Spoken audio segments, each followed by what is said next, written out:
Hey friends, Jumbo! Welcome back to another video. Welcome if this is your first time here. Today I'm gonna share with you my favorite protective hairstyles for length retention on natural hair. Before we get into the video, if you're new, please feel free to subscribe, and if you end up loving this video, don't forget to leave a like and a comment. Thank you. There is a lot of debate on what's considered a protective hairstyle and what's not considered a protective hairstyle. The four main things I like to consider in a protective hairstyle, if the goal is length retention other than cuteness, are: 1, how much weight the protective hairstyle adds onto my hair strands and my scalp; 2, how tight the hairstyle is; 3, the chances of me getting knots, tangles, and split ends; and 4, whether the hairstyle results in any scalp issues or flaking. At number 6, I have box braids. Box braids used to be my staple protective hairstyle. I used to love box braids until I started paying attention to the state of my scalp every time I did box braids. I have fine hair, and the thing about box braids is that a large chunk of extensions is usually added to a small section of hair. And this may not be a good thing for someone with fine hair because the extensions may end up exerting extra weight onto the hair strands, which may pull out the hair strands. My scalp also tends to get very flaky every time I do box braids. And initially I thought, okay, fine, maybe it's just because of all the gels and all the mousse that I was using. I stopped using gels, I stopped using mousse. I would still get the flaking and itching on my scalp every time I did box braids. I thought, okay, I have eliminated the gel, I have eliminated the mousse. What else could be wrong? I then started washing the extensions with apple cider vinegar, which also didn't make a difference. I would still get the itching and the flaking. The itching would normally start the moment I start braiding my hair with extensions. The moment they touch my scalp or touch my skin, I would just start itching. I came to the conclusion that there's something in the braiding hair that my skin reacts to, and this is why box braids is not my favorite protective hairstyle anymore. However, I think that box braids can still be a great protective hairstyle, especially for someone with coarse hair. It's easy to moisturize the hair with box braids. All you need is a leave-in conditioner and you just spray it on the length of your hair on the box braids. You can also shampoo your hair while it's in box braids. You can deep condition your hair while it's in box braids. And overall, box braids is a very versatile hairstyle. It's very cute. The other issue I have with box braids, which is a very personal issue, is that whenever I would do box braids, I would have the compulsion to do tight ponytails. I do not know what is up with me and tight ponytails, but I love tight ponytails. If I do a ponytail, it has to be tight, which is why I try to avoid ponytails. Which is kind of another element to protective hairstyles, how the protective hairstyle is styled once it's done. If the protective hairstyle is constantly styled tightly, that can be very damaging for the hair, especially if the goal is length retention. If the goal is not length retention, then that is not a problem. But for me, length retention was the goal, and I realized that I was messing up my hair with tight ponytails. At number 5, I have knotless braids. Knotless braids is a very beautiful hairstyle. Knotless braids are majestic.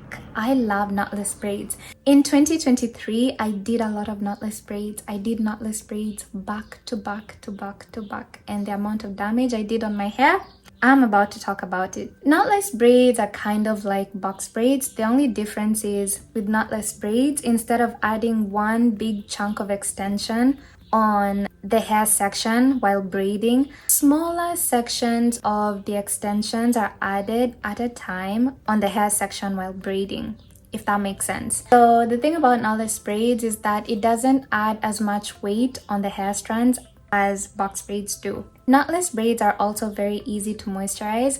Like box braids, all you need is a leave-in conditioner. You just spray it over the length of your hair. If you need to shampoo your hair, if you need to deep condition, you can still do that with knotless braids. The problem with knotless braids for me, like I mentioned with box braids, is the styling. I was doing a lot of tight ponytails with my knotless braids, and that caused a lot of damage on my hair. I don't know if I can show you guys. I have sections of my hair where the hair is so much shorter. Yeah, like here. See? I can't really find the sections. But I do have sections of my hair, especially here in the middle, where the hair strands are very short because majority of them were pulled out by me doing tight ponytails with the knotless braids. So the problem wasn't really the knotless braids. The problem was how I was styling the knotless braids, which is a me problem. But yeah, it did end up doing a lot of damage, and I ended up also getting a lot of split ends, and my ends just ended up becoming damaged in general, which is one of the main reasons why I had to trim my hair. I did trim my hair within the last few months. I trimmed off about 3 inches because majority of my ends were filled with split ends. And I think majority of those split ends and all the damage that I had on my ends were a result of me doing all the tight ponytails. So don't be like me. If you do knotless braids, if you do box braids, please try and avoid doing those tight ponytails and just styling the braids too tightly. And number 4, I have wigs. Wearing wigs is a great protective hairstyle. You braid your natural hair or slick it, and then you just put on a wig. In fact, wearing a wig, in my opinion, is the best protective hairstyle. Wigs are the best protective hairstyle. But why do I have it at number 4 if I think wigs are the best protective hairstyle? Well, it's a very personal thing. When I choose to wear wigs as a protective hairstyle, I have a tendency of neglecting my natural hair underneath the wig. That is a very personal problem. I think there are a lot of people out there who can wear wigs and maintain their natural hair underneath the wigs. So this is not me making a blanket statement and saying that everyone who wears wigs doesn't maintain their natural hair underneath the wig. That is me. Whenever I wear wigs, I forget about my natural hair. I will wear the wig, go out, do my stuff, go about my life, go about my business, come back the next morning, wake up, wear the wig again, go about my business. It's just very easy for me to forget to moisturize my hair whenever I do wigs. But otherwise, I feel like wigs is probably the best protective hairstyle because you braid your hair, you leave it alone. All you have to do is just put on a wig, you take it out, and then you can still easily re-moisturize your hair, you can still shampoo, you can still deep condition, and it's very easy to retain a lot of length when wearing wigs as a protective hairstyle. But like I said, for me, I have a tendency to neglect my hair in wigs. At number 3, I have cornrows. Cornrows with natural hair as well as cornrows with extensions. I don't really have much against cornrows, other than the fact that if they're done too tightly, you may risk losing some of the edges. But just like all the other protective hairstyles that I've mentioned, it's still easy to re-moisturize your cornrows, it's easy to shampoo, it's easy to deep condition. Yeah, I don't really have much against cornrows. It's just that it's one of those hairstyles that I don't find myself gravitating towards as much, but I think cornrows are great. At number 2, I have braids with my natural hair, whether it's regular size braids or mini braids. In my second year of my natural hair journey, I did a lot of mini braids. I even did a few tutorials on how to moisturize hair in mini braids, how to shampoo, how to deep condition while the hair is in mini braids. If you are interested, I will link those in the description box. I love braids. Very easy to do. Just need to section my hair, do the braids, and then just leave my hair alone. And sometimes if I want to switch up the look, I can easily put on a wig over my braids, which is another thing I like about braids. I can have that as a protective hairstyle on its own. I can do a wig over the braids. I can take the braids out to have a braid out. I can do some other protective hairstyles over the braids, especially mini braids. You can do something like butterfly locks, you can do faux locks over mini braids. So yeah, I don't really have much against mini braids. I love mini braids. I do mini braids most of the time, although it's not my number one protective hairstyle. My number one protective hairstyle is twists with my own hair. I love twists, especially chunky twists. I love chunky twists.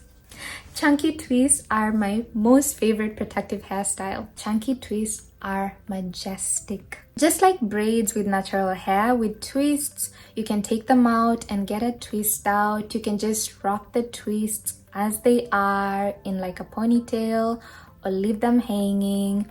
You can do other protective hairstyles on twists, just like with braids. So you can do butterfly locks. For example, these butterfly locks were done over twists. I had twists and all I did was crochet the butterfly locks over the twists. Also, these box braids were done over mini twists. I had mini twists.